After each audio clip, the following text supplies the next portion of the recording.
It's 1816, and the presidential election had just come around. In one of the most unanimous elections in American history, the Democratic Republican James Monroe has been chosen for President of the United States. James Monroe was born on April 28, 1758, in Virginia to Spence Monroe and Elizabeth Jones Monroe. James Monroe was the fifth president of the United States, serving from 1817 to 1825, and during his presidency, his term was known as the Era of Good Feelings. He is known as one of the founding fathers of the United States, along with George Washington, Thomas Jefferson, John Adams, and James Madison. Monroe served as a major general in the Continental Army during the Revolutionary War and was the last president who served in the Revolutionary War. Before becoming president, Monroe held various political positions, such as a Minister of France, Secretary of State, and a Secretary of War. Monroe was the first president to propose the Monroe Doctrine, which stated that European countries should not interfere with the affairs of sovereign nations in the Western Hemisphere. He also issued the Missouri Compromise, which declared that no new states would be created or admitted to the United States with slavery. Monroe was a champion of nationalism and a loyal opponent of European colonialism. He is remembered for successfully strengthening the young nation's foreign relations and expanding the nation's borders from the Atlantic to the Pacific Ocean. Settling disputes between Great Britain and other nations is an important task that requires a great deal of diplomatic effort and understanding of each side's unique position. It is important to have a clear understanding of the objectives and interests of each participating nation, as well as a well-defined plan of action in order to achieve a successful outcome. When resolving disputes between Great Britain and another nation, it is vital that the parties maintain a strong dialogue in order to achieve a suitable agreement. This dialogue should involve both sides presenting their case as to why they believe they should prevail and should be conducted in a respectful and professional manner. It will be important to listen to the other side's perspectives and understand the reasoning behind it in order to reach a compromise and the best possible outcome. In addition to dialogue, the parties must be willing to negotiate and make concessions in order to reach a satisfactory agreement.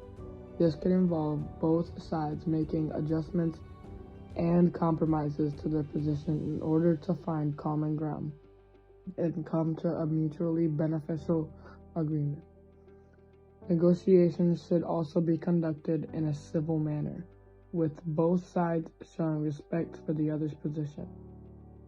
Finally, it is important to remember that resolving disputes with Great Britain and other nations is a complex process that requires a great deal of patience and understanding.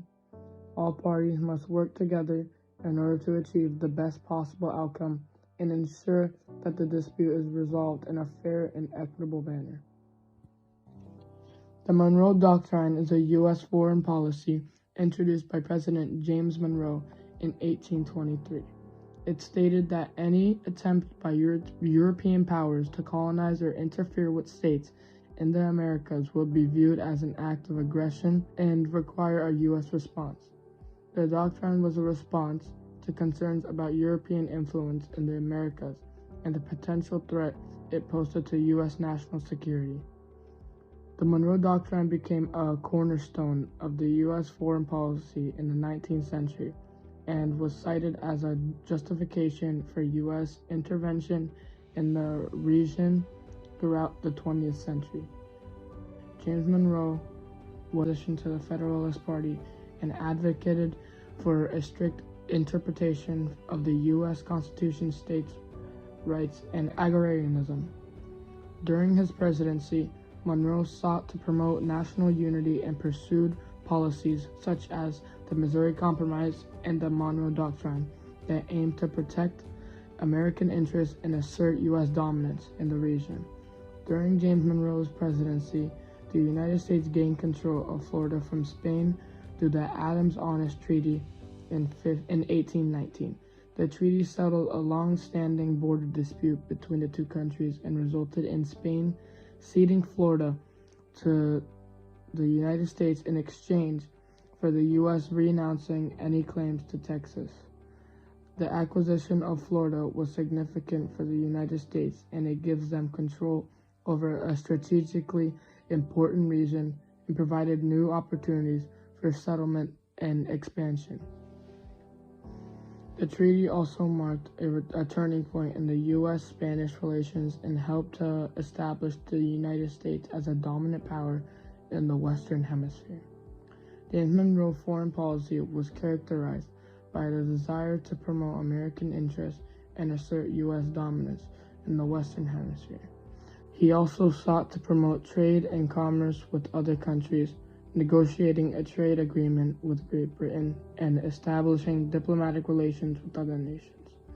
Overall, Monroe's foreign policy helped to establish the United States as a significant player on the world stage and set the stage for future U.S. foreign policy initiatives.